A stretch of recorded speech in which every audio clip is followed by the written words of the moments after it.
هلا والله، السلام عليكم. شلونكم شباب؟ طبعا يا شباب اليوم قدم لي كلان عراقي، قدم لي يعني يا شباب صرت مشهور. انا صرت مشهور يا شباب.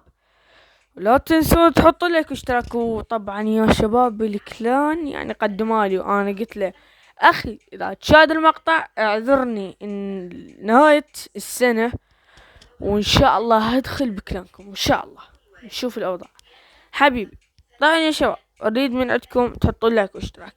هذا الفيديو يا شباب نار نار نار نار. الكلان طبيت له صعد 18 مشترك، بس اتمنى تفوتون تشتركون بالكلان، لان يا شباب انا راح ادخله، انا مشهور راح ادخله يعني مشهور. لا تنسى تحط لايك واشتراك. اي مقطع ينشره الكلان حط له لايك واشتراك، وانا اي مقطع انشره همين حط لي لايك واشتراك. وكان هذا مقطعنا، بس حبيت اقول لكم انا راح ادخل بكلان، مو راح ادخل جزء، ما ادخل جزء، ادخل ما ادري، بس هذا ما دخلت هم يحط لك واشتراك للكلان. طبعا يا شباب لا تنسون قناة صاحبي، ها هي اسمها الفلاح، لا تنسون اشتركوا بيها. بيس اوت، مع السلامة.